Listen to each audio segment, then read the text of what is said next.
اعوذ باللہ من الشیطان الرجیم، بسم اللہ الرحمن الرحیم۔ میں دوبارہ سے اس کو سٹارٹ کر دیتی ہوں۔ یہ سورہ مکی ہے، اس میں 54 آیات ہے اور 6 رکوع ہیں۔ اس صورت میں سجدہ تلاوت آئے ہیں، اس لیے اس کو حامیم سجدہ بھی کہا جاتا ہے، اور اس کا دوسرا نام جس کو ہم بار بار روزانہ جو بات کر رہے تھے سورہ فصلت، اس کا ایک اور بھی نام ہے۔ یہ صورت کا آغاز بھی حروف مقطعات سے ہے، حامیم کے ساتھ میں، اور تمام صورتیں جو حامیم کے ساتھ میں شروع ہو رہے وہ قرآن پاک میں صرف یہی صورتیں ہیں، جو کہ ٹوٹل 7 صورتیں، 7 اس کی تعداد ہے۔ اب یہ جو ہے حوامیم سبعہ کے نام سے مشہور ہے، اور یہ صورتیں جو ترتیب میں جس ترتیب سے قرآن پاک میں ہیں اسی ترتیب سے نازل ہوئی۔ اس کی خاصیت اور خصوصیت یہی تھی، ترتیب کے سیکوینس بھی ایک ہی ہے اور نزول کا سیکوینس بھی یہی ہے، اور اس سے پہلے سورہ زمر آیا وہ بھی سیکوینس میں وہی صورتیں اسی طرح سے۔ حضرت ابن مسعود رضی اللہ عنہ نے ان صورتوں کو قرآن کا حسن قرار دیا ہے، اور حضرت ابن عباس رضی اللہ عنہ نے کا قول ہے کہ ہر چیز کا مغز ہوتا ہے، اور قرآن کا مغز آل حامیم ہے۔ حوامیم جو ہے وہ 7 صورتیں کون سی ہے؟ سورہ مؤمن، سورہ حامیم سجدہ، الحمدللہ ہمارے یہ دونوں مکمل ہو گئے، سورہ شعراء، سورہ زخرف، سورہ دخان، سورہ جاثیہ اور سورہ احقاف۔ یہ صورت اب جو ہم سورہ حامیم کا پہلے خلاصہ کر لیں گے انشاءاللہ، اس کے بعد میں آیات کا ترجمہ کروں گی۔ اب یہ جو صورت ہے یہ اپنے آغاز جو ہے قرآن عظیم کے ذکر کے ساتھ میں کرتی ہیں، اور بتاتی ہیں کہ یہ کتاب اس ہستی کی طرف سے نازل ہوئی ہے جو بے حد مہربان اور انتہائی رحم والے ہے۔ اور اس صورت کے احکام اور معانی جتنے بھی اس کے اندر احکام ہیں، معانی ہے، مضامین ہے، اور جو مقاصد ہے، اس کے جو واقعات اور قصے بیان ہوئے، جو مواعظ ہے، جو ہم کہتے ہیں کہ نصیحتیں ہیں، احکام اور جتنی بھی مسائل ہے مثالیں اس کے اندر بیان کی گئی ہیں، اس کے اندر جو وعدے اور وعیدیں ہیں سب بالکل کلیئر ہے، واضح ہے، اور ان میں کوئی بھی جو ہے نا مبہم نہیں ہے، کوئی ابہام نہیں ہے، اور کوئی چیز ڈھکی چھپی نہیں ہے، کیونکہ یہ ایمانیات کے اوپر ہے۔ اور اللہ سبحانہ وتعالیٰ کا، جس میں نے آپ کو بتایا کہ یہ جو حوامیم ہے یہ اصل میں نبی پاک صلی اللہ علیہ وسلم کی طرف نازل کی گئی، اور تیسرے زمانے، تیسرے چوتھے دور کی صورتیں ہیں، اور اس زمانے میں مشرکین مکہ کا بڑا بول بالا تھا، بہت زیادہ یہ لوگ مسلمانوں کو تنگ کرنا شروع کر چکے تھے، اور وہ دور ایسا تھا کہ جب کہ مؤمنین کو ایک ہمت افزائی کی ضرورت تھی، اور ہجرت کے پہلے کی صورتیں ہیں یہ تو ان کو کافی ہمت بھی دلائی جا رہی تھی، اور ان کے جو تنگ کیے جاتے تھے اللہ سبحانہ تعالیٰ کی طرف سے تسلیاں بھی ہو رہی ہیں، اور مشرکین مکہ کو ان کو ایک طریقے سے ڈرایا بھی جا رہے ہیں، تہدید بھی کی جا رہی ہیں ان کو کہ بھی تم یعنی جو ان کے جو ڈاؤٹس ہوتے تھے، ان کے جو سوالات ہوتے تھے، اس کے جوابات ایک دم کلیئر آیات میں دیے جا رہے ہیں۔ اور یہ کیونکہ مومن ایمانیات کی آیات ہے، عقائد بنتے ہیں، اس سے میں نے آپ کو بتایا تھا کہ اللہ سبحانہ وتعالیٰ ان صورتوں کے ذریعے سے ہمارے عقائد مضبوط ہوتے ہیں، ہمارا تعلق مضبوط ہوتا ہے، اور ہمیں یہ پتہ چل جاتا ہے کہ ہم مسلمان ہیں تو کیوں ہیں، اسلام کا بیس لائن کیا ہے، اسلام کا فاؤنڈیشن کیا ہے، جس سے ہمیں یہ پتہ چلے کہ ہمیں اصل مسلمان ہونا کس طرح کے ہے، جو ہم ہے کیا ہم واقع میں اسلام کے اوپر چل بھی رہے ہیں، یا ہمارے عقائد وہ ہیں جو اللہ سبحانہ وتعالیٰ چاہ رہے ہیں کہ میرا بندہ ایسا ہو۔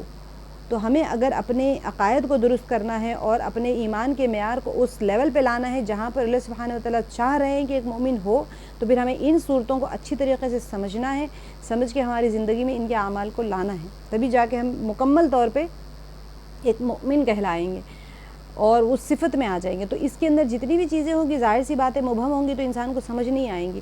جو اللہ تعالیٰ نے مثالیں بیان کی وہ بھی ایک دم کلیئر، وعدے اور وعید کہتے ہیں ڈرانے کو، سخت سزاؤں کے لیے، اور وعدہ تو اللہ سبحانہ تعالیٰ جنتیوں کے ساتھ میں کرتے ہیں، وعیدیں گنہگاروں کے لیے ہوتی ہیں، تو یہ بالکل کلیئر ہے، اس کے اندر کوئی چیز چھپی ڈھکی چھپی نہیں ہے۔ اس کی وضاحت اور بیان کے باوجود بہت سارے لوگ اس سے اعراض کرتے ہیں، اور وہ بدبخت اپنے آپ کو خود ہی کیا کر رہے ہیں، اندھوں اور بہروں کے ساتھ تشبیہ دیتے ہیں۔ وہ کہتے ہیں کہ ہمارے دلوں پر پردے پڑے ہوئے ہیں، جو مشرکین مکہ تھے وہ خود کہتے ہیں، جب ہم ترجمہ کریں گے آپ کو ریوائز بھی ہو جائے گا، وہ کہتے تھے کہ ہمارے کانوں میں ڈانٹ جو ہوتے، جو کارک آپ بوٹل کے اوپر کارک جب لگا دیتے ہیں، کارک آپ کو پتہ ہوگا ڈانٹ کیوں کہا جاتا ہے، کارک جو ہم اردو میں انگلش میں کہتے ہیں، اور ڈاٹ جو ہوتا ہے وہ اردو میں جو ہوتا ہے، بوٹلز جو کانچ کے بوٹل ہوتے ہیں اس کے اوپر ایک کارک جب لگ جاتا ہے تو وہ لیک پروف ہو جاتی ہیں۔ وہ آپ اس کو الٹا سیدھا، آج کل کارک کا سسٹم ختم ہو گیا ہے نا، یوزولی آج کل ویکیوم ہو گیا، پتہ نہیں اتنے سارے آ گئے ہیں بوٹل، اس کے اندر سے لیک نہیں ہو رہا ہے، لیکن پہلے زمانے میں جو ہوتا تو کانچ کی بوٹل پہ وہ ڈاٹ ہی لگایا جاتا تھا،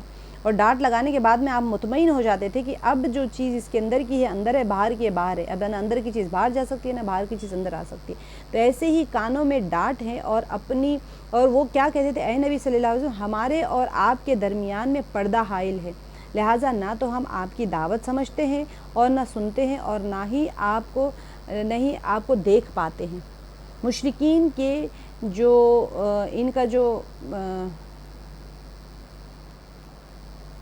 وہ ان کی جو مذاق اڑایا کرتے تھے اور ان کی جو باتیں ہوتی تھی، اس کے جواب میں اللہ تعالیٰ نے اپنے نبی صلی اللہ علیہ وسلم کو حکم دیا کہ آپ اپنی شخصیت کا تعارف اور اپنی بعثت اور اپنے جو دنیا نبوت کا جو مقصد ہے وہ بتا دیجئے۔ آپ فرما دیجئے مجھے فرشتے یا کوئی دوسری مخلوق ہونے کا دعویٰ نہیں ہے، میں بشر ہوں اور جتنے بھی بشری تقاضے اور ضروریات ہیں وہ رکھنے والا ہوں، اور تمہارے جیسا انسان ہوں، لیکن اللہ تعالیٰ نے مجھے وحی اور رسالت کے ساتھ میں امتیازی بخشی ہیں۔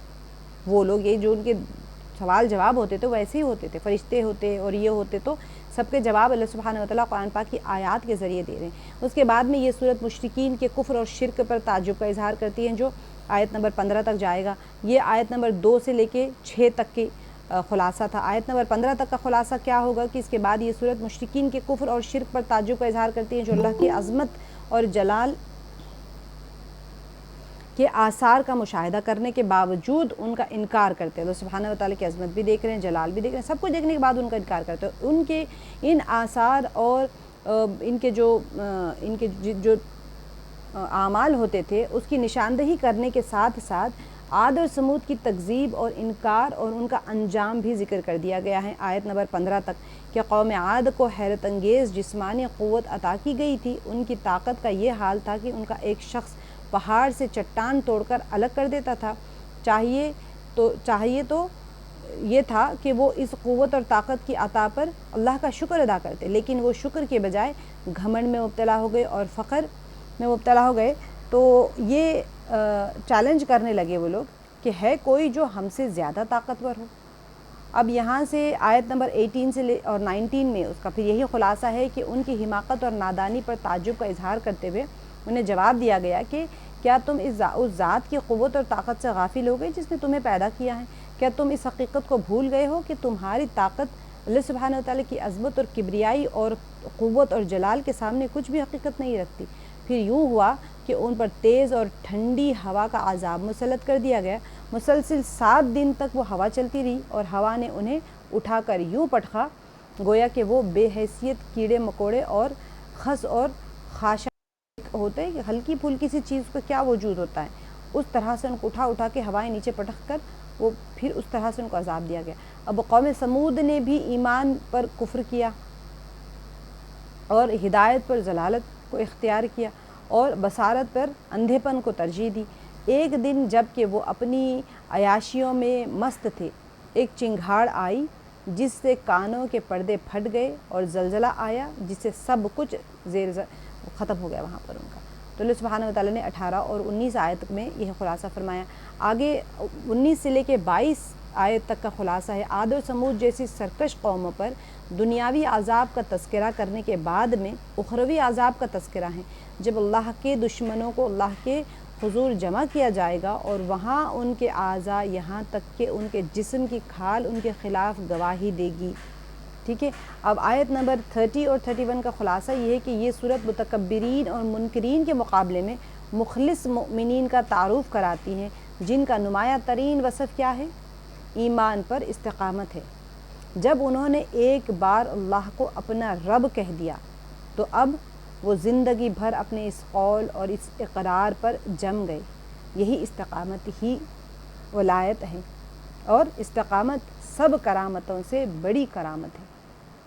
اصحاب استقامت کو جنت میں ٹھکانہ دے کر کہا جائے گا کہ تم یہاں من چاہی زندگی گزارو، یہ بدلہ ہے اس کا کہ تم دنیا میں خدا چاہی زندگی گزار چکے ہو۔ اب یہاں سے آیت نمبر 33 اور 35 کا خلاصہ یہ ہے کہ اس اصحاب استقامت میں سے بھی اللہ کے نزدیک سب سے معزز اور قابل تحسین وہ لوگ ہیں جو اخلاص اور حکمت کے ساتھ اللہ کی طرف دعوت دیتے ہیں۔ ہم نے جو تربیت اللہ تعالیٰ نے فرمائی ہیں وہ آپ ترجمے میں بھی دوبارہ سے دیکھیں گے، میں آپ کو صرف خلاصہ کر کے بتا رہی ہوں۔ جو اخلاص اور حکمت کے ساتھ اللہ کی طرف دعوت دیتے ہیں اور اس راہ کی مشکلات کو رضا الہی کے حصول کے لیے برداشت کرتے ہیں۔ آگے آیت نمبر 46 تک کا ترجمہ ہے کہ اس پارے کا اختتام اللہ تعالیٰ کے عدل کے بیان پر ہوتا ہے۔ فرمایا گیا کہ جو نیک عمل کرتا ہے سو وہ اپنے لیے کرتا ہے، اور جو برے کام کرتا ہے سو ان کا وبال اسی پر پڑے گا، اور آپ کا رب بندوں پر ظلم کرنے والا نہیں ہے۔ اب یہاں سے پارہ جو آگے شروع ہو رہا ہے 25ویں پارے میں، 24ویں پارے کے آخر میں اللہ تعالیٰ کے عدل کامل کا بیان تھا، ٹھیک ہے، جس کی وجہ سے قیامت کے دن آیت نمبر 47 تک کا جو خلاصہ ہے، قیامت کے دن کسی پر بھی ظلم نہیں ہوگا۔ اب 25ویں پارے کے شروع میں ہے کہ قیامت کے وقوع کے جتنے بھی تاریخ بتایا گیا ہے اس کا علم صرف اللہ ہی کو ہے۔ لوگ خرید و فروخت اور ذاتی دلچسپیوں میں منہمک ہوں گے اور اچانک قیامت قائم ہو جائے گی۔ اس دن اللہ مشرکوں سے سوال کرے گا کہ کہاں گئے میرے وہ شریک جن کو تم عبادت کیا کرتے تھے؟ وہ انتہائی ندامت کے ساتھ جواب دیں گے کہ آج ہمارے درمیان کوئی بھی ایسا فرد نہیں جو آپ کے لیے شریک کا قرار یعنی شریک بننے کا اقرار کرتا ہو۔ اور سورہ کے اختتام میں آیت نمبر 53 میں ہم نے کل ہی دیکھا تھا کہ اللہ تعالیٰ نے اپنے بندوں کے ساتھ وعدہ فرمایا ہے کہ وہ اس کائنات اور خود انسان کی ذات کے اندر جو راز ہیں ان کے بارے میں اللہ تعالیٰ نے انہیں مطلع فرمایا ہے کہ اور یہ راز جب کھلیں گے تو ہر کوئی جان لے گا کہ یہ کتاب برحق ہے، قرآن پاک کی حقانیت کے لیے آیا ہے۔ تو اس کے بعد میں اللہ تعالیٰ کا یہ وعدہ سچا تھا، اور گزشتہ 1400 سال سے اس وعدے کا ایفا جو ہو رہا ہے کائنات اور انسان کے بارے میں ایسے انکشافات ہو رہے ہیں جن کا قدیم زمانے کے انسان نے کبھی تصور بھی نہیں کیا تھا۔ اب ہمارے سامنے سارے کچھ کھول دیا اللہ تعالیٰ نے، ٹیکنالوجی سارا کچھ کھل گیا۔ ہمارے زمانے میں جو انکشاف اور جو ایجاد ہو رہے ہیں، جو تحقیقات جو ہو رہے ہیں آج کل کے زمانے میں، کوئی دن نہیں جاتا جب انسان اور کائنات کے بارے میں کوئی نئی تحقیق اور کوئی نیا ہمیں انکشاف، ڈسکوریز اینڈ انوینشنز بہت زیادہ بڑھ گئے ہیں۔ تو کس نے سوچا تھا کہ انسان چاند تک پہنچ جائے گا اور پورے کرۂ ارض جو ارتھ ہے اس کے ارد گرد گھوم کر جائے گا، دیکھے گا کیا ہے۔ اب کسی انسان کے حاشیہ خیال میں بھی یہ بات نہیں آئی تھی نا کہ مشرق میں رہنے والوں کی آوازیں اہل مغرب اور اہل مغرب کی آوازیں اہل مشرق تک سن سکیں گے۔ آج کل تو ٹیکنالوجی میں ہم تو دیکھ سک رہے ہیں، موبائل پہ سن سکتے ہیں، کمیونیکیشن کر سکتے ہیں، ہولوگرام بھی آ گئے ہیں آج کل کہ آپ کسی کو سامنے لا سکتے ہیں۔ آج تو انہی آوازیں ہی نہیں، ان کی صورتیں اور حرکات اور سکنات بھی ہم دیکھ سکتے ہیں۔ ایک وقت تھا کہ انسان سورج کو کائنات کی عظیم ترین چیز سمجھ کر اس کے سامنے جھکتا تھا۔ آج اس نے معلوم کر لیا کہ نظر آنے والے سورج تو کائنات کا ایک چھوٹا سا کرہ ہے، اور اس جیسے کئی سو ملین سورج جو ہے وہ پس پردہ موجود ہیں، گیلیکسیز ہیں۔ اب انسان سمندر اور دریاؤں کے پیٹ میں گھس گیا اور ان کے پیٹ میں جو کچھ چھپا تھا اس نے اسے دیکھ لیا۔ انسان نے اپنے جسم، اس کی بناوٹ، اس کی خصوصیات اور اس کی جتنے اسرار و رموز ہے سب کے بارے میں بہت کچھ معلوم کر لیا۔ تو انسانی نفسیات کے بارے میں بھی اس پر کئی راز منکشف ہو گئے، لیکن اس کے باوجود کس کے اندر جرأت ہے کہ وہ دعویٰ کر سکے کہ وہ کائنات اور انسان کے سارے رازوں سے واقف ہو گیا ہے؟ اور علمی جو تحقیقیں ہیں آج کل جو ہو رہی ہیں، اور جتنی سائنٹیفک انوینشنز ہو رہے ہیں، سائنٹیفک ڈسکوریز ہو رہے ہیں، جتنا کچھ ہو رہا ہے وہ کمال کی آخری حد کو پہنچ گئی ہیں۔ اب علم اور تحقیق کی اس تیز رفتاری کا کوئی بھی مذہبی کتاب قرآن کے سوا ساتھ نہیں دے سکتی، لیکن قرآن پاک میں یہی بات ایک دم دائمی معجزہ ثابت کرتی ہیں کہ یہ حضرت موسیٰ علیہ السلام کی لاٹھی اور حضرت سلیمان علیہ السلام کی ہوائی تخت کی طرح جتنے بھی معجزے دیکھ رہے ہیں سارے یہ جو سائنٹیفک جو ہم انوینشنز دیکھ رہے ہیں وہ کوئی معجزہ نہیں ہے، یہ ایک علمی معجزہ ہیں اور علمی دور کے لیے نازل ہوا ہے۔ انسان کا علم جتنی ترقی کرتا جائے گا اس پر قرآن کی صداقت اتنی ہی کھلتی جائے گی۔ وہ وقت آ کر رہے گا جب ہر غیر متعصب انسان جو صاحب علم ہوگا وہ سامنے قرآن کے جھک جائے گا، کیونکہ اللہ سبحانہ وتعالیٰ کی کتاب ہے، ہر روز نئے چیزیں کھل رہی ہیں انسان کے سامنے۔ تو سورہ فصلت ہر طریقے سے انسان کے اوپر سائنٹیفکلی بھی اور ساری چیزوں سے انسان کے اوپر بہت ساری چیزیں کھولتا ہے۔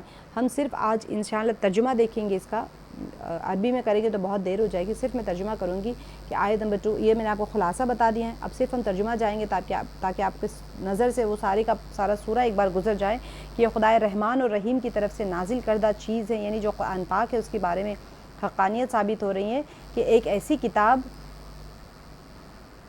میں آپ کو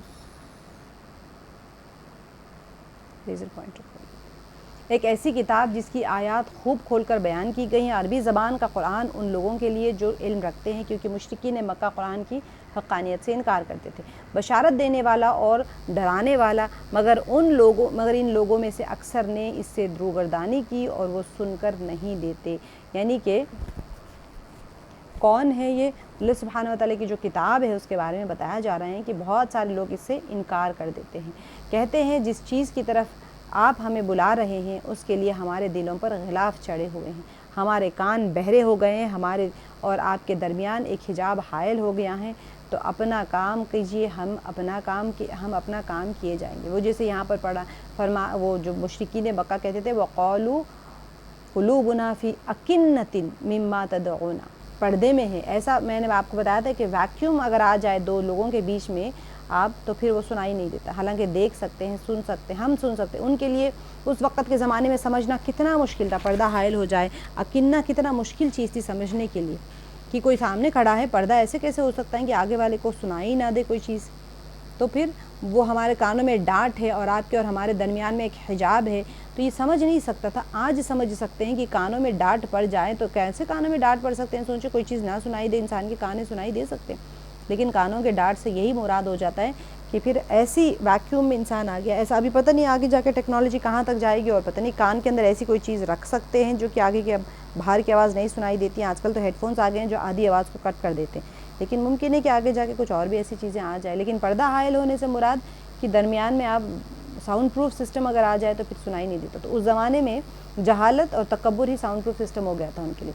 تو اے نبی صلی اللہ علیہ وسلم ان سے کہیے کہ میں تو ایک بشر ہوں تم جیسا، مجھے وحی کے ذریعے سے اچھا۔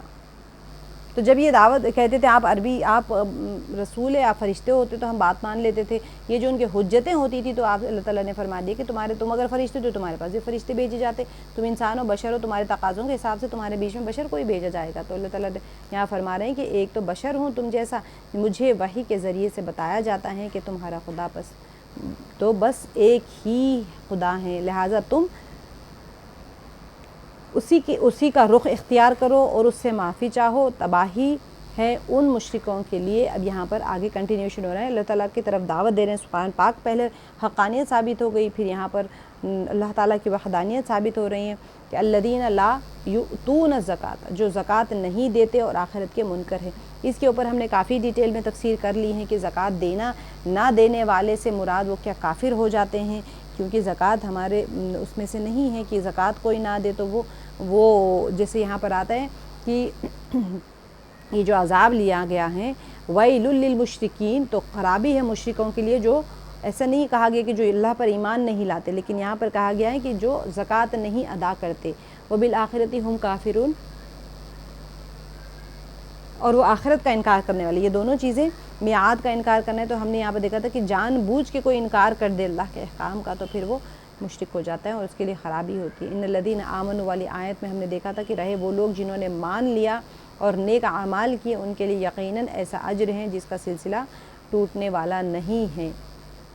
آگے آیت نمبر 9 میں ہم نے دیکھا تھا قُلْ أَإِنَّكُمْ لَتَكْفُرُونَ بِالَّذِي خَلَقَ الْأَرْضَ، تو پھر یہاں پر فرما دیا تخلیق کائنات کے بارے میں اللہ تعالیٰ بیان کر کے میعاد کا ذکر کرتے ہیں کہ مر کے اٹھائے جانا کیسے ہو سکتا ہے، تو انسان میعاد کا انکار کرتا۔ تو کہ نبی صلی اللہ علیہ وسلم ان سے کہہ دیجئے کہ کیا تم اس خدا سے کفر کرتے ہو اور دوسروں کو اس کا ہمسر ٹھہراتے ہو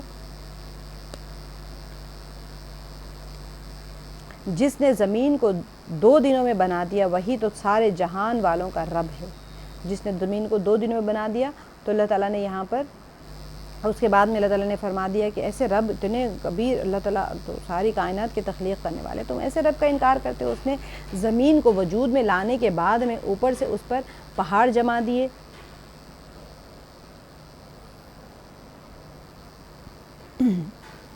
اور اس میں برکتیں رکھ دی، اور اس کے اندر سب مانگنے والوں کے لیے ہر ایک کی طلب اور حاجت کے مطابق ٹھیک اندازے سے خوراک کا سامان مہیا کر دیا۔ یہ سب کام 4 دن میں ہو گئے۔ یہاں پر آپ نے دیکھا ہے وَقَدَّرَ فِيهَا أَقْوَاتَهَا فِي 4 أَيَّامٍ سَوَاءً لِلسَّائِلِينَ۔ اب صرف بنا کے نہیں چھوڑ دیا اللہ تعالیٰ نے، یہاں پر میں نے آپ کو بتایا تھا کہ تخلیق کائنات کے بعد میں ضروریات بھی ہوتے ہیں.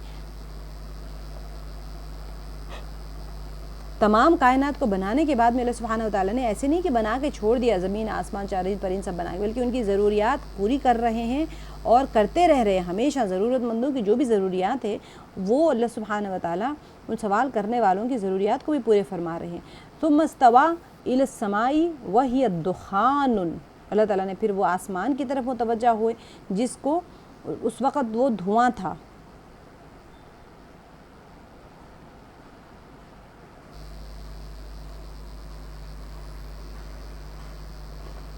اس نے آسمان اور زمین سے کہا کہ وجود میں آ جاؤ، خواہ تم چاہو یا نہ چاہو. دونوں نے کہا کہ ہم آ گئے فرما برداروں کی طرح.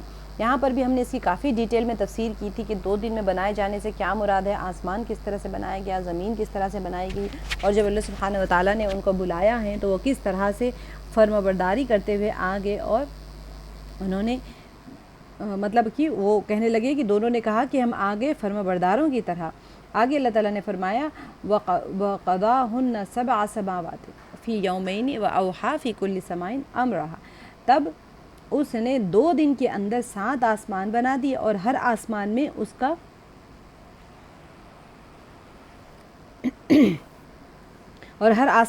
کا قانون وحی کر دیا. اب ہمیں نہیں پتا کہ ہر آسمان میں اللہ سبحانہ و تعالیٰ نے کیسا قانون جاری کر کے رکھا ہوا ہے، لیکن اور آسمان دنیا کو ہم نے چراغوں سے روشن کیا اور اسے خوب محفوظ کر دیا. یہ سب کچھ ایک زبردست علیم ہستی کا مضبوط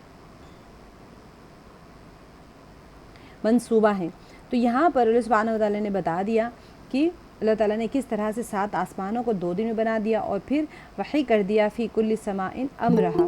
ہر چیز کے لیے اللہ سبحانہ و تعالیٰ نے کیا کر دیا، حکم فرما دیا کر دیا. ہر آسمان میں کام اس کا جو کچھ بھی اللہ تعالیٰ نے اس آسمان کے مطابق کام کو مقرر کر کے رکھا ہوا ہے وہاں پر حکم فرما دیا کہ یہ آسمان میں یہ کام ہونے والا ہے. اور وزین السماء، اور خوبصورت بنا دیا ہم نے آسمانوں دنیا کے آسمانوں کو. کس لیے، کس چیز سے، چراغوں سے، وحفظاً، اور حفاظت کرنے کے لیے. کیوں حفاظت، کس سے حفاظت کرنا تھا؟ شیاطین جو آتے تھے ان سے حفاظت کرنی تھی.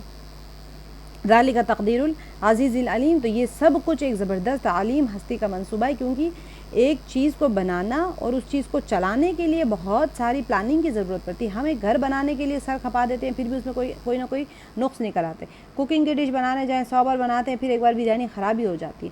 انسان ٹو ایئر از ہیومن، غلطی کرنا انسانی فطرت ہوتی ہے، لیکن یہ غلطی اللہ سبحانہ و تعالیٰ نے اس تمام کائنات کو بنایا ہے. اس کے بعد میں اللہ تعالیٰ کہتے ہیں کہ آسمان کی طرف دیکھو کوئی شگاف نظر آتا ہے تمہیں، زمین کی طرف دیکھو کوئی خامی نظر آتی ہے. کلر کمبینیشنز بھی اللہ تعالیٰ نے کیسے رکھے. اگر سوچیں ریڈ کلر کی زمین ہوتی اور گرین کلر کا آسمان ہوتا تو کیا ہماری آنکھیں پھٹ نہیں جاتی؟ اللہ سبحانہ و تعالیٰ نے ایسے بیلنس رکھا ہے کلرز کے اندر کہ براؤن زمین رکھی ہے، پھر براؤن درخت کا تنا رکھا ہوا ہے، اس کے اوپر پتے ہیں، اس کے اوپر پھلوں کا الگ رنگ ہے. سب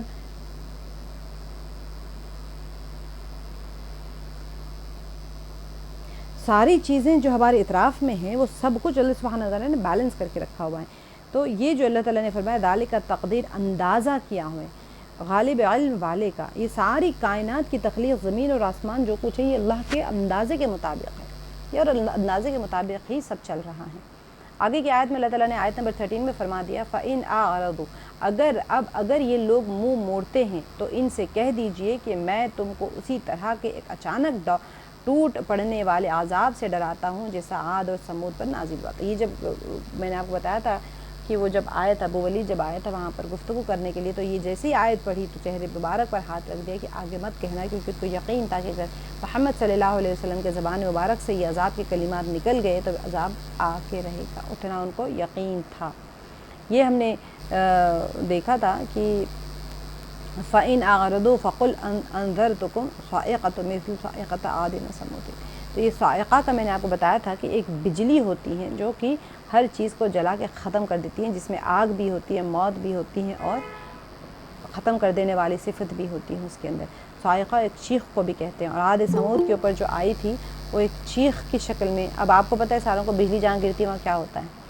تو اذ جاءتهم الرسل من بین ایدیہم، یہاں پر جب اللہ کے رسول ان کے پاس آ گئے اور پیچھے، آگے اور پیچھے، یعنی قوم عاد کے بارے میں ہے کہ جب عاد اور سمود دونوں کے پاس میں بھی جب ان کے رسول آئے آگے اور پیچھے ہر طرف سے آئے. تو آگے پیچھے سے مراد آگے اور پیچھے نہیں ہوتے، ہر طرف سے اور ہر زمانے میں. ہمیں اس کی دونوں کی بہت ساری لمبی تفسیر کی تھی.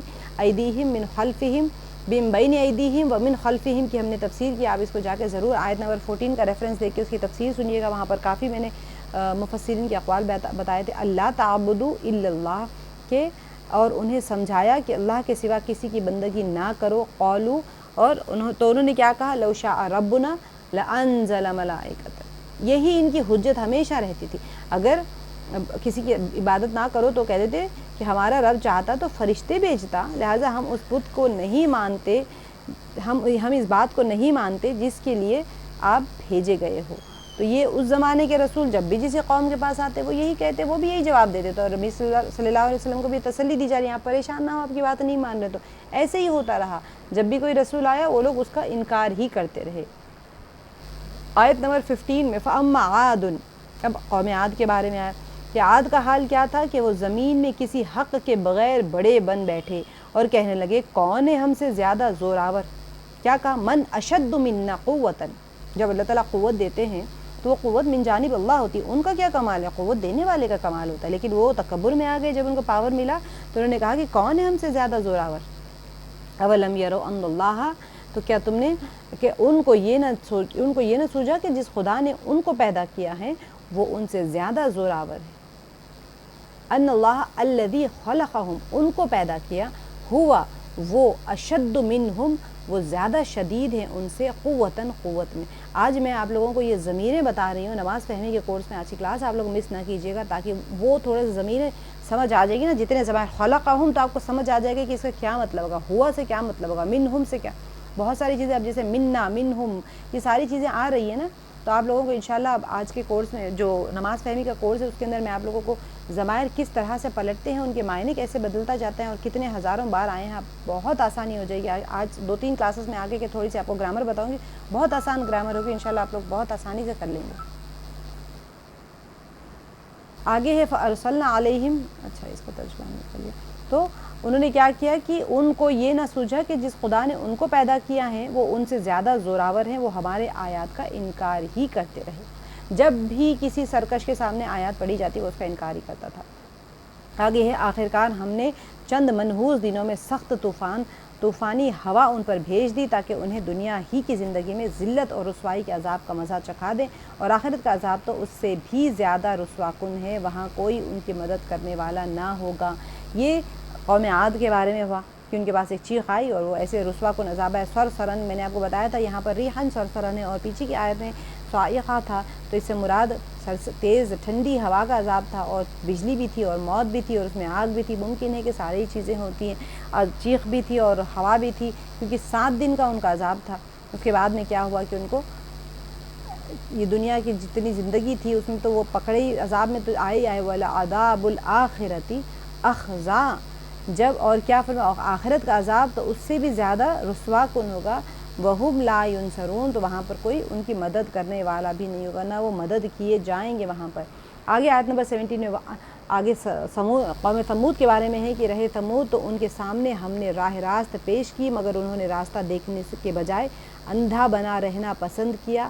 آخر ان کے کرتوتوں کی بدولت ذلت کا عذاب ان پر ٹوٹ پڑا. کیا یاد یہاں پر فَأَخَذَتْهُمُ الصَّاعِقَةُ الْعَذَابِ، کیا ہوا؟ چنگھاڑ نے عذاب کی رسوا کن ذلت کے بوجہ اس کے جو وہ کہتے تھے، یکسبون، جو وہ اپنے ہاتھوں سے کسب کہتے ہیں، کمانے کو، جو انہوں نے کمایا اس کا بدلہ انہوں نے پا لیا. ایک چنگھاڑ کے عذاب تھا جو چنگھاڑ کی طرح، چیخ کی طرح تھا، جو بجلی بھی ہو سکتی ہیں، چنگھاڑ ہو سکتی ہیں، چیخ کا طرح ہو سکتا ہے، یا پھر اس کے ساتھ ان کو بھی عذاب ہواؤں کا بھی اس کے ساتھ ملا ہوا تھا ہوگا. تو وَنَجَّيْنَا الَّذِينَ آمَنُوا وَكَانُوا يَتَّقُونَ، ہم نے وہاں پر تفسیر میں کر لیا تھا کہ بہت سارے لوگ قوم عاد، قوم ثمود میں سے ایسے بھی تھے جو ایمان لے آئے تھے اپنے نبی پہ. تو اللہ سبحانہ وتعالیٰ نے بتا دیا کہ وہ لوگ جو ایمان لاتے ہیں ہر دور میں اللہ تعالیٰ ان کو ضرور بچا لیتے ہیں، اور جو تقوی اختیار کرنے والے ہوتے ہیں اللہ تعالیٰ ان کو بدعملی سے جو پرہیز کرتے ہیں ہر مصیبت سے، ہر بلا سے اللہ تعالیٰ ان کو بچا لیتے ہیں. اور آیت نمبر 19 میں ہے کہ وَيَوْمَ يُحْشَرُ أَعْدَاءُ اللَّهِ. اب یہاں پر اور کیا ہوگا، ذرا اس وقت کا خیال کرو جب اللہ کے دشمن دوزخ کی طرف جانے کے لیے گھیر لیے جائیں گے. اللہ سبحانہ وتعالیٰ ہم سب کی حفاظت فرمائے کہ اعداء اللہ، اللہ کے دشمن کون ہو سکتے ہیں؟ اللہ کے ساتھ کوئی دشمنی کر سکتا ہے، لیکن جو اللہ کی ذات اور اللہ کے دین کے اوپر ایمان نہ لائے وہ اللہ کا گویا کہ دشمن ہے، کیونکہ وہ دنیا میں لوگوں کو اللہ کی مخالفت سکھاتا تھا۔ تو اللہ تعالیٰ فرما رہے ہیں کہ اب چیلنج دے رہے ہیں کہ اور ذرا اس وقت کا خیال کرو جو اللہ کے دشمن دوزخ کی طرف جانے کے لیے گھیر لیے جائیں گے، ان کے اگلوں کو پچھلوں کے آنے تک روک رکھا جائے گا۔ یعنی کہ ایسے نہیں ہوگا کہ باپ دادا پہلے چلے گئے، بعد والی نسل سب کو روک کے جمع کر کے پھر ایک دوسرے سے سوال کرنے کا بھی موقع دیا جائے گا۔ وہ کہیں گے کہ کاش کہ ہمیں وہ لوگ مل جاتے جو ہم ان کو اپنے پیروں کے تلے دبا دیتے۔ تو یہ کانورزیشنز ہوں گی اس دن، اللہ سبحانہ وتعالیٰ سب کو ملا کے ڈھکیل دیں گے جہنم میں، یہاں تک کہ حتیٰ اذا ما جاؤہا شہد علیہم سمعہم، کیا کہا یہاں پر کہ جب سب وہاں پہنچ جائیں گے تو ان کے کان اور ان کی آنکھیں اور ان کے جسم کی کھالیں ان پر گواہی دیں گی کہ وہ دنیا میں کیا کچھ کرتے رہے ہیں۔ کتنی سخت ترین وقت ہے یہاں پر کہ سب کو جمع کیا جائے گا، ایسے نہیں کہ اگلے پچھلے چلے گئے جہنم میں اور ایک کے بعد ایک جا رہے ہیں، سب کو جمع کیا جائے گا، پھر ان کی آنکھیں، ان کے کان، ان کا جسم جو ہے گواہی دے گا ان کے وہ کرتوتوں کا جو وہ کرتے تھے دنیا میں۔ وَقَالُوا لِجُلُودِهِمْ، اور وہ اپنے جسم کی کھالوں سے کہیں گی کہ تم نے ہمارے خلاف کیوں گواہی دی؟ وہ جواب دیں گے کہ ہمیں اسی اللہ نے گواہی دی ہے، میری گواہی دینے کا حکم دیا، گویائی دی ہے کہ بات کرنے کی ہمیں صلاحیت دی ہے، جس نے ہر چیز کو گویا کر دیا۔ ہر چیز، اعضاء بول رہے ہیں، ہاتھ بول رہے ہیں، پیر بول رہے ہیں، زبان بول رہی ہیں، جلد بول رہی ہیں، آنکھیں بول رہے ہیں، کان بول رہے ہیں، ساری چیزوں کو گویائی عطا کر دی گئی ہے۔ اسی نے تم کو پہلی مرتبہ پیدا کیا تھا اور اب اسی کی طرف تم واپس لائے جا رہے ہو۔ اس کا بھی ہم نے دیکھ لیا تھا کہ یہ گویا کہ ان کا قول ہے یا یعنی جلد بول رہی ہیں، یا پھر ملائکہ کا قول ہے یہاں پر، یا پھر خود قرآن پاک میں اللہ تعالیٰ کی طرف سے بیان کیا گیا ہے۔ وَمَا كُنْتُمْ تَسْتَتِرُونَ، تم دنیا میں جرائم کرتے وقت جب چھپتے تھے تو تمہیں یہ خیال نہ تھا کہ کبھی تمہارے اپنے کان اور تمہاری اپنی آنکھیں اور تمہارے جسم کی کھالیں تم پر گواہی دیں گی، بلکہ تم نے تو یہ سمجھا تھا کہ تمہارے بہت سے اعمال کی اللہ کو بھی خبر نہیں ہے۔ شیطان نے دھوکے میں ڈال کے رکھا ہوا تھا کہ تم جو کر رہے ہو اللہ کو کیا پتہ۔ تو اللہ سبحانہ وتعالیٰ آیت نمبر 23 میں وَذَلِكُمْ ظَنُّكُمُ الَّذِي ظَنَنْتُمْ، تمہارا یہی گمان جو تم نے اپنے رب کے ساتھ کیا تھا تمہیں لے ڈوبا اور اسی کی بدولت تم خسارے میں پڑ گئے۔ یہ کون کہہ رہے ہیں؟ ہم نے تفسیر میں دیکھا تھا، آیت نمبر 23 کی تفسیر آپ دیکھ لیجئے گا کہ ممکن ہے کہ یہ جلد کی جو انسان کے ساتھ باتیں ہو رہی ہیں وہ ہے، یہ اللہ سبحانہ وتعالیٰ کا قول مبارک ہے جو کہ محشر میں ان سے کہا جائے گا۔ فَإِن يَصْبِرُوا فَالنَّارُ مَثْوًى لَهُمْ، اس حالت میں وہ صبر کریں یا نہ کریں، بہت سخت ترین آیات ہے۔ فَإِن يَصْبِرُوا، اب کوئی انسان تکلیف میں صبر کرتا ہے تو اسے راحت کی امید ہوتی ہے۔ دنیا میں جب وہ تکلیف آتی تھی انسان صبر کرتا ہے تو اس کو ایک راحت کی امید ہوتی ہے۔ یہاں پر اسی امید کو بھی ناکارہ کرتے ہوئے کہا جا رہا ہے کہ اب وہ پریشانی میں ہے، تکلیف میں ہے، تو اس حالت میں صبر کریں یا نہ کریں، آگ ہی ان کا ٹھکانہ ہوگی، اور اگر رجوع کا موقع چاہیں گے کوئی موقع انہیں نہیں دیا جائے گا۔ اللہ تعالیٰ ہم سب کی حفاظت فرمائیں۔ بہت سخت ترین وقت ہوگا۔ اللہ سبحانہ وتعالیٰ خود فرما رہے ہیں کہ اگر رجوع کوئی بندہ کہے کہ میں رجوع کرتا ہوں اپنے گناہوں سے اور میں توبہ کرتا ہوں، وہاں پر کچھ نہیں ہوگا، بس جو کرنا ہے دنیا میں ہی کر لو، وہ بھی سورج نکلنے مشرق سے نکلنے سے پہلے بس مغرب سے نکلنے سے پہلے وَقَيَّدْنَا لَهُمْ قُرَانًا، اور اس سے بڑی سخت آیت یہاں پر اللہ تعالیٰ نے ایک کے پیچھے ایک تربیت فرما رہے ہیں اللہ تعالیٰ۔ ایک تو یہاں پر ہو رہا ہے کہ اپنے اعمال کو دیکھ لو، توبہ کر لو، دنیا میں ہی تم کو موقع دیا جانے، آخرت میں کچھ نہیں ہوگا۔ اس کے بعد میں دنیا کا حال اللہ تعالیٰ فرما رہے کہ ہم نے ان پر ایسے ساتھی مسلط کر دیے تھے جو انہیں آگے اور پیچھے ہر چیز خوشنما کر دکھاتے تھے۔ اس کی تفسیر ہم نے کافی ڈیٹیل میں کی تھی کہ کون سا ما بین ایدیہم وما خلفہم کا، یہ ضرور اس کی تفسیر جا کے آپ لوگ سنیں، آیت نمبر 25 کی، سب میں نے کافی ڈیٹیل میں اس کو بتایا تھا کہ آخر کار ان پر بھی وہی فیصلہ عذاب چسپاں ہو کر رہا جو ان سے پہلے گزرے ہوئے جنوں اور انسانوں کے گروہوں پر چسپاں ہو چکا تھا، یقیناً وہ خسارے میں رہ جانے والے ہیں۔ کیا ہوا تھا ان لوگوں کو دنیا میں؟ ان کے ایسے دوست تھے جو ان کو خراب دوست تھے، جو اچھے دوست تھے وہ خراب دوستوں سے تبدیل کر دیے گئے، یا خراب دوستوں کو ان میں مسلط کر دیا گیا جو ان کو برے چیزوں کو اچھا کر کے مزین کر کے دکھاتے تھے، ان کے کفر کو کہتے تھے بہت تم تو صحیح کر رہے ہو، تو ایسے ہے ویسے، کچھ نہ کچھ الٹ پلٹ پٹی پڑھاتے تھے اور اللہ سے گمراہ کرتے تھے۔ تو جو کچھ بھی انہوں نے دنیا حاصل کرنے کے لیے کیا تھا، اور وحق علیہم القول فی کہ اور حق ہو گئی ان پر بات میں ان کی بات میں جو گروہوں میں تھی، یعنی کہ اللہ سبحانہ تعالیٰ فرما رہے ہیں کہ ان پر وہی فیصلہ عذاب چسپاں ہو کر رہا جو ان سے پہلے گزرے ہوئے جنوں اور انسانوں کے گروہوں پر چسپاں ہوا تھا، یعنی حق ان کے حق میں جو بات تھی وہ پوری ہو چکی ہے، اور ان سے پہلے کے انسانوں اور جنوں کو جو عذاب دیا گیا تھا وہ بھی اسی میں مبتلا ہو گئے۔ آگے کی آیت میں فرمایا قال الذین کفروا لا تسمعوا لہذا القرآن، کیا کہا وہ کافر لوگوں کا کیا مشغلہ ہوتا تھا، اور منکرین حق کہتے تھے کہ اس قرآن کو ہرگز نہ سنو، اور جب یہ سنایا جائے تو اس میں خلل ڈالو، شاید کہ اس طرح تم غالب آ جاؤ۔ یہ بھی ایک بڑا مرحلہ تھا، یعنی پیچھے سے تمام ان کے عذاب گنوانے کے بعد میں بھی ابھی بھی ان کی ڈھیٹاگی نہیں گئی، ابھی بھی توبہ کر کے ایمان میں نہیں آئے۔ وہ کیا کہتے تھے کہ جب کبھی قرآن پڑھا جائے اس قرآن کو ہرگز نہ سنو، اور جب یہ سنایا جائے تو اس پر خلل ڈالو، سیٹیاں بجاؤ، شور مچاؤ، چیخ پکار کرو، لوگوں کو وہاں سے متنفر کر کے ان کو ہٹا دو تاکہ وہ لوگ قرآن نہ سنیں۔ جب قرآن سنیں گے تو پھر ان کو پتہ تھا، یقین تھا کہ لوگ مان لیں گے قرآن کی بات کو۔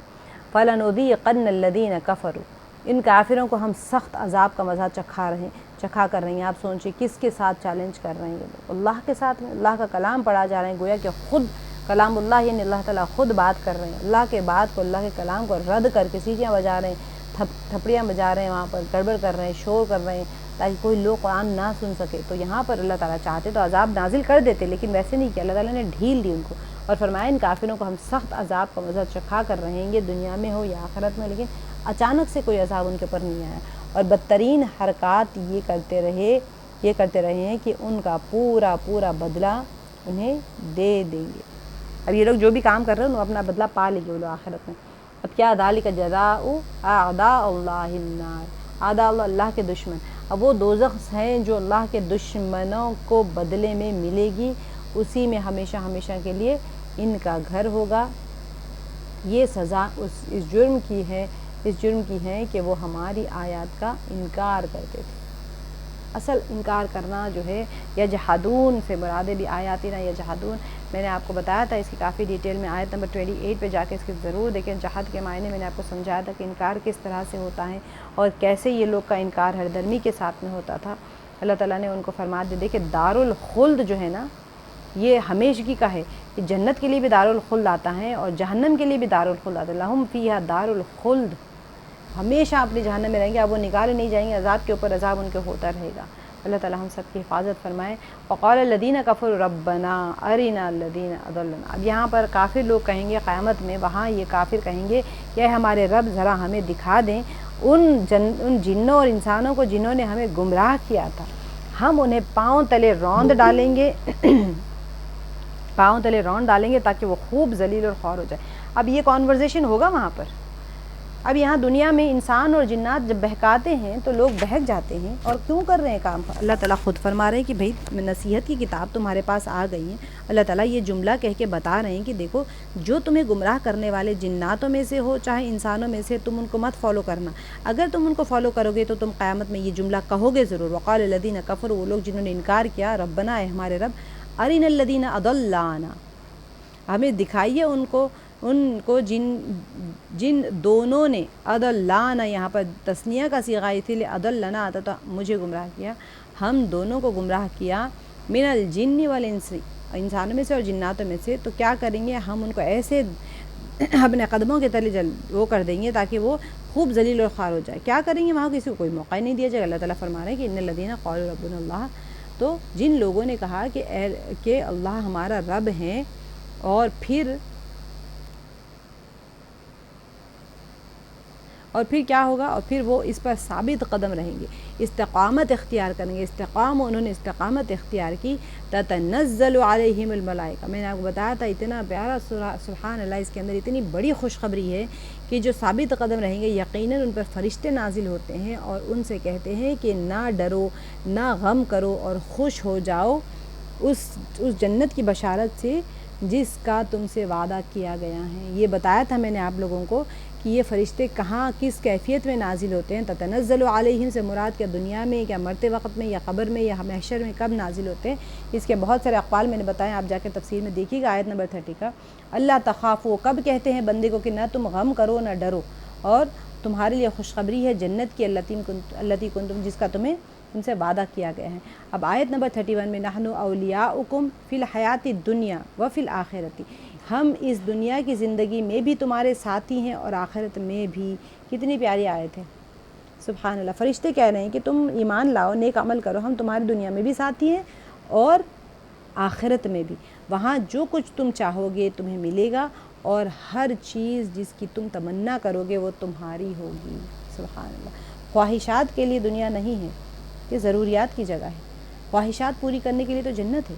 یہاں پر اللہ تعالیٰ خود فرما رہے ہیں کہ فرشتے کہہ رہے ہیں کہ تم جو چاہو گے تمہیں ملے گا، اور ہر چیز جس کی تم تمنا کرو گے وہ تمہاری ہوگی۔ دنیا میں ہم سارے اس کے پیچھے، جویلریز کے پیچھے بھاگ رہے ہیں۔ اللہ سبحانہ تعالیٰ فرما رہے ہیں کہ تھوڑے سے اس میں خیر میں قناعت کر لو، تمہارے لیے تو جنت میں بڑے بڑے وعدے ہیں۔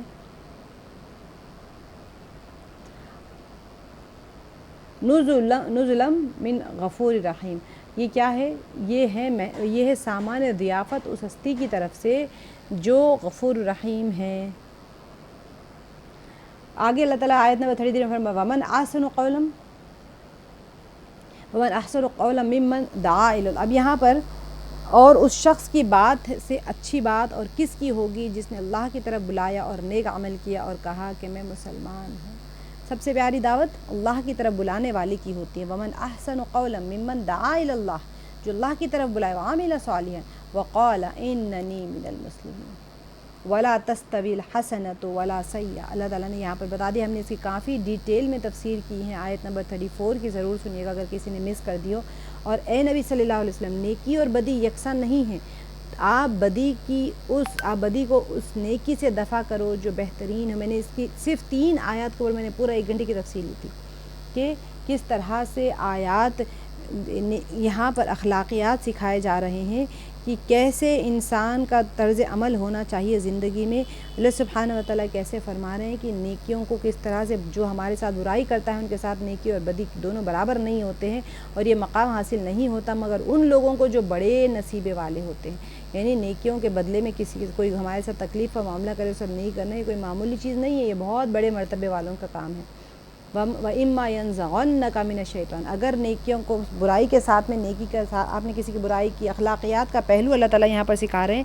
جب یہ چیز بھی فیل ہو جائے تو کیا کرنا چاہیے؟ جب شیطان یہ سارا کام کرنے کے بعد میں بھی شیطان کی طرف سے کوئی یعنی اکساہٹ محسوس ہو تو اللہ کی پناہ مانگ لو، وہ سب کچھ سنتا اور جانتا ہے۔ بہت پیاری آیت کا تفسیر تھی، آپ ضرور اس کا سنیے گا جا کے، جس کی مس ہو گئی ہے۔ سن لیا ہے تب بھی دوبارہ سے سنیے، میں تو صرف تشریح زیادہ سے زیادہ خلاصہ کراؤں گی۔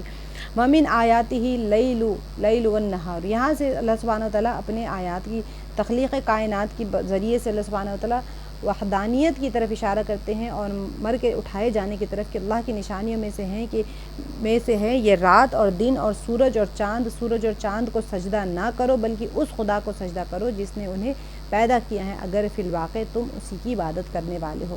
اللہ تعالیٰ نے کتنے پیارے انداز میں فرما دیا۔ یہ سورج چاند جو تم دیکھ رہے ہو، سورج چاند کی میں نے آپ کو ساری ڈیٹیلز بتائی تھی کہ سورج کے فائدے کیا ہوتے ہیں، چاند کے فائدے کیا ہوتے ہیں، دن کے کیا فائدے ہوتے ہیں، رات کے کیا فائدے ہوتے ہیں۔ سارا کچھ فائدے دیکھنے کے بعد میں انسان سمجھتا ہے اتنے فائدے جس سے ہے تو مجھے سجدہ بھی تو اسی کو کرنا چاہیے۔ تو اللہ تعالیٰ فرمایا کہ لا تسجدو، یہاں پر آیت سجدہ ہے،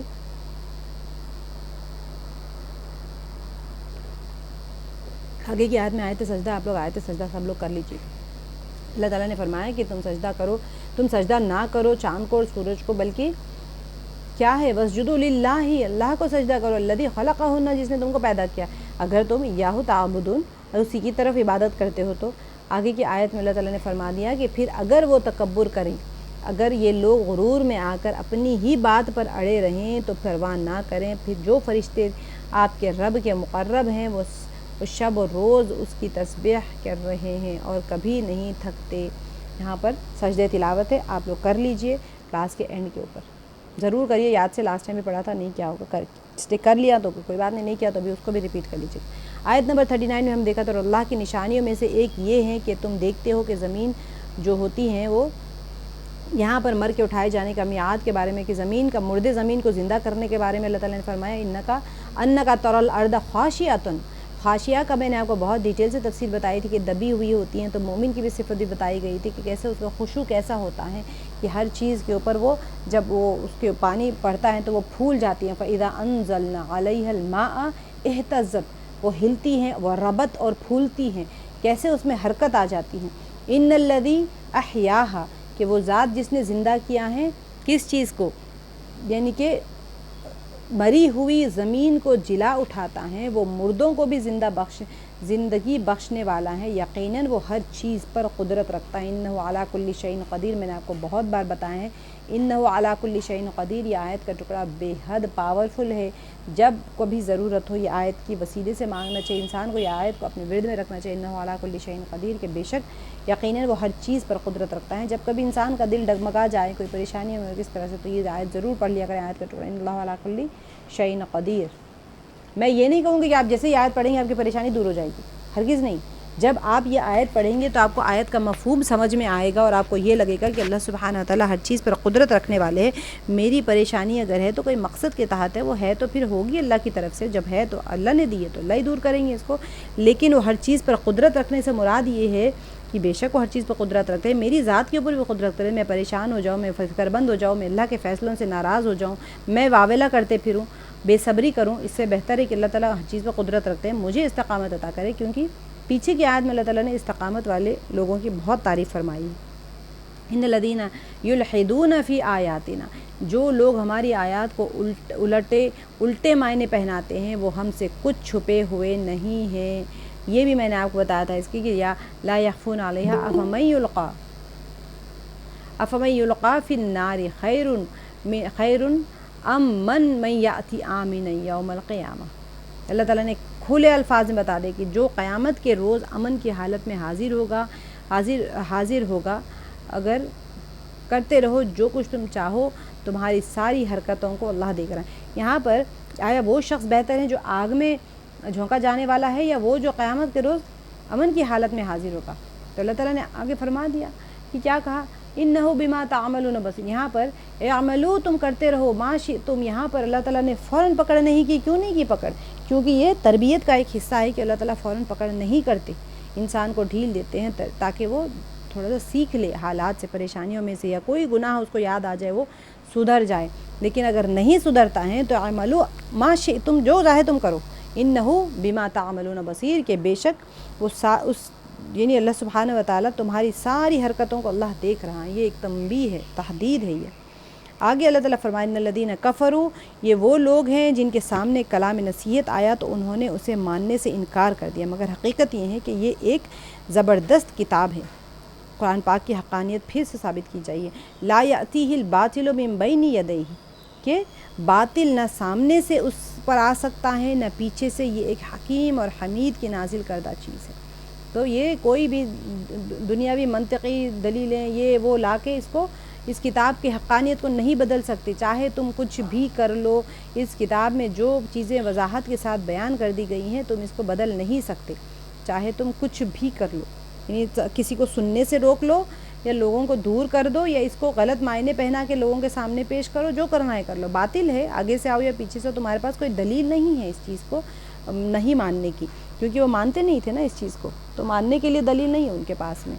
آگے کی آیت میں ہے ما یقال لک الا ما قد قیل للرسول، آگے آئے نبی صلی اللہ علیہ وسلم، آپ سے جو کچھ کہا جا رہا ہے اس میں سے کوئی چیز بھی ایسی نہیں ہے جو آپ سے پہلے گزرے ہوئے رسولوں سے نہ کہی جا چکی ہو، بے شک آپ کا رب بڑا درگزر کرنے والا ہے اور اس کے ساتھ بڑی دردناک سزا دینے والا بھی ہے۔ ان ربک لذو مغفرۃ وذو عقاب علیم۔ تو یہ آپ جو دعوت دے رہے ہیں یہ آپ کے لیے نہیں ہے، سارے انبیاء یہی دعوت دیا کرتے تھے اور یہی ہوتا ہے۔ تب لوگ مانتے نہیں تھے، یہ سارا کچھ آگے جو سے بتا دیا گیا ہے کہ کیوں نہیں مانتے تھے وہ لوگ، کہ ان کو فرشتے چاہیے تھا، اور زبان عجمی زبان میں اگر قرآن آ جاتا تو ہم مان لیتے تھے، ان کی بیتکی باتیں ہوا کرتی تھی۔ تو اللہ تعالیٰ نے فرما دیا کہ پہلے بھی ایسے ہی ہوتا، موسیٰ علیہ السلام سے تو انہوں نے اتنے سوال کیے تھے، ایسے کر دو، ویسے کر دو، ویسا کر دو، عیسیٰ علیہ السلام سے بہت سوال کیے تھے۔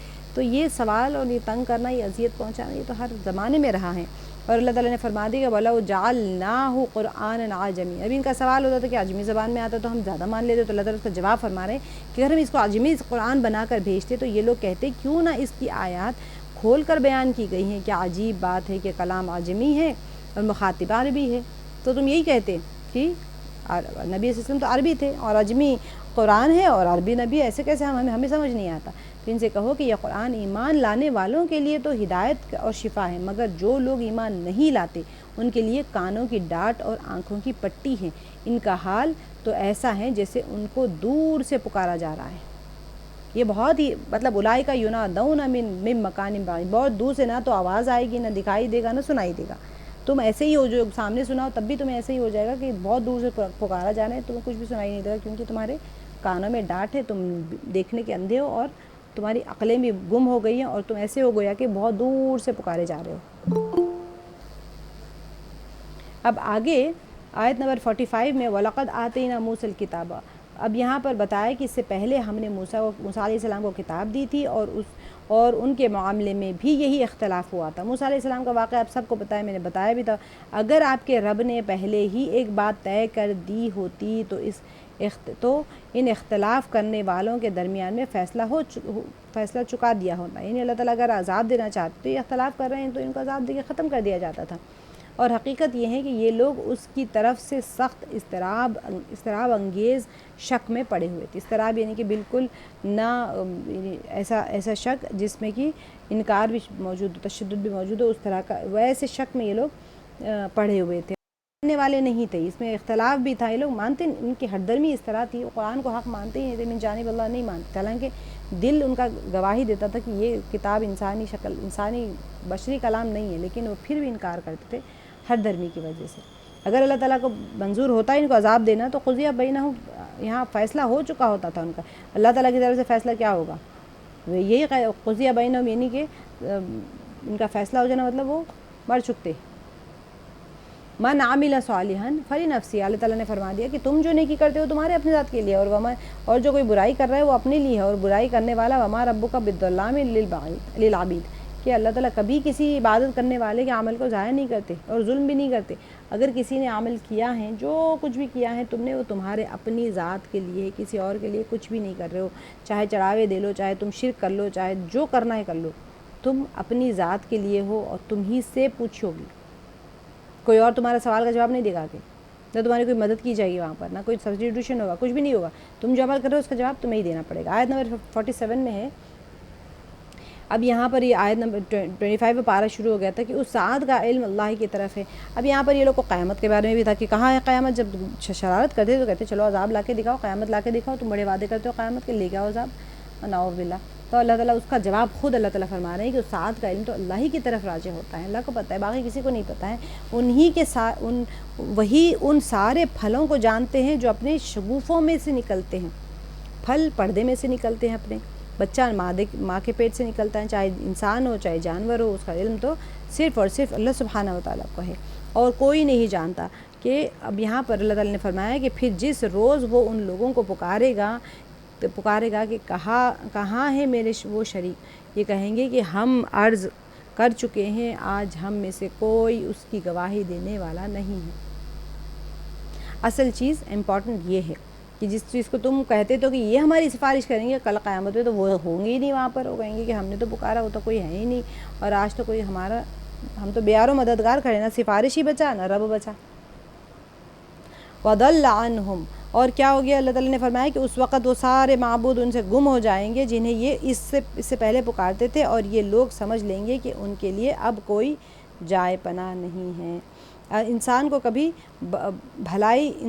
بھلائی کی دعا مانگتے نہیں تھکتا۔ اب یہ تو انسان کبھی، میں نے آپ کو کل بتایا تھا، یہ آیت ہم نے کل ہی کی تھی کہ انسان کمظرف ہوتا ہے، کمظرف انسان کی علامت بتائی گئی کہ وہ کبھی دعائیں مانگتے نہیں تھکتا، اور جب کوئی آفت اس پر آ جاتی، دعائیں مانگتے نہیں تھکتا سے مراد کمظرفی کی علامت نہیں ہے، دعائیں مانگنا چاہیے، سب کو مانگنا چاہیے، لیکن یہ جو آیت ہوئی ہے اس کے اندر یہ بیان کیا جا رہا ہے کہ جب کوئی آفت اس پر آ جاتی ہے تو مایوس اور دل شکستہ ہو جاتا ہے، یعنی اللہ سبحانہ و تعالیٰ کے ساتھ میں یہ ایک کم ایمانی کی علامت ہوتی ہے۔ انسان اپنے ایمان کو اور ظرف کو بڑھانا چاہیے بہت زیادہ، کہ انسان جو ہے جب تک وہ قرآن سے جڑا رہتا ہے، اس کی تربیت ہو رہی ہوتی ہے، اللہ سبحانہ تعالیٰ اس کے ایمان اور اس کے ظرف کو، اخلاقیات کو بڑھا رہے ہوتے ہیں، ترقی پا رہا ہوتا ہے، تو جو انسان کے اندر ایمان کم ہوتا ہے تو وہ کیا کرتا ہے، جب بھی کوئی پریشانی تو لمبی لمبی دعائیں کرتا ہے، اور جیسے ہی اس کی پریشانی ختم ہو گئی تو اللہ تعالیٰ کو بھول جاتا ہے۔ اور یہاں پر یہ ہے کہ وہ اپنی کوئی آفت اس پر آ جاتی ہے تو مایوس اور دل شکستہ ہو جاتا ہے۔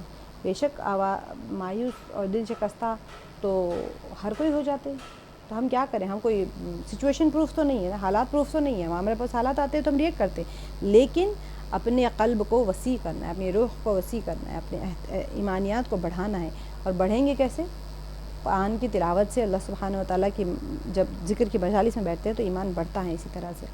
اب یہاں پر آیت نمبر 50 میں بتایا جائے مگر جو ہی کہ سخت وقت گزر جانے کے بعد میں ہم اسے اپنی رحمت کا مزہ چکھاتے ہیں، یہ کہتا ہے کہ میں اس کا مستحق ہوں. یعنی جو مجھے نعمت بالکل کمزرفی کی اور بری علامت اور بری یہ ہے کہ جب انسان پریشان ہوتا ہے تو وہ بہت لمبی لمبی دعائیں کرتا ہے، خود پہ پریشان رہتا ہے. جیسے ہی وہ پریشانی ٹل جاتی ہے اور اس کو نعمت عطا کرتے، حالانکہ پریشانی کا مزہ چکھنے کے بعد جب اللہ تعالیٰ اس کو نعمت عطا کرتے تو وہ یہ کہتا ہے کہ میں اسی کے مستحق ہوں، اور میں نہیں سمجھتا کہ قیامت کبھی آئے گی. اب وہ قیامت کا بھی انکار، مغرور انسان ہر چیز کا انکار کرتا ہے، اور میں نہیں سمجھتا کہ قیامت آنے کی ہے.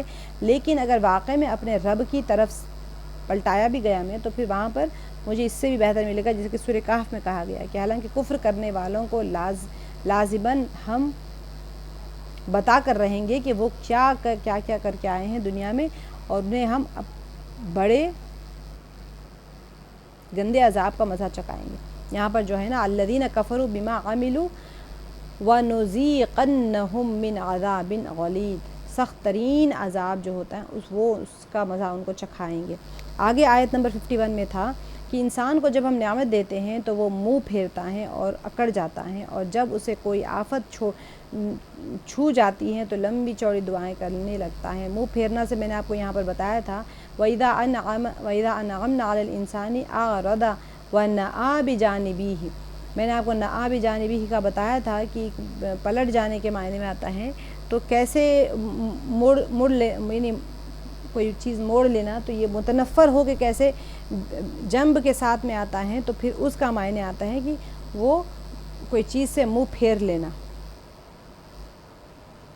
اب جب اس کو کوئی تکلیف چھوتی بھی ہیں فَذُو دُعَاءٍ عَرِيضٍ، تو وہ کیا کرتا ہے؟ لمبی لمبی دعائیں کرتا ہے. یہاں پر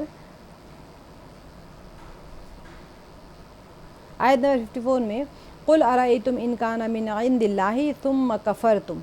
اے نبی صلی اللہ علیہ وسلم ان سے کہہ دیجئے کہ کبھی تم نے یہ کبھی سوچا کہ اگر واقعی یہ قرآن خدا ہی کی طرف سے ہوا اور تم اس کی انکار کرتے رہے، تو اس شخص سے بڑھ کر بھٹکا ہوا اور کون ہو سکتا ہے؟ اس کے مخالفت پہ دور تک نکل گیا. اب مانتے تو نہیں ہیں، کہتے تو نہیں. جیسے طائف میں جب گئے تھے آپ سے دعوت دینے کے لیے، تو اس وقت وہاں کے سرداران کیا کہنے لگے تھے کہ ممکن ہے کہ یہ رسول ہے، ممکن ہے کہ نہیں ہے. اگر تو یہ رسول نکلے تو پھر ہماری خیر نہیں ہے، اللہ تعالیٰ کی طرف سے عذاب ہمیں گھیر لے گا. یہ ان کو یقین تھا، تب بھی کفر کی حالت میں بھی ان کو یقین تھا.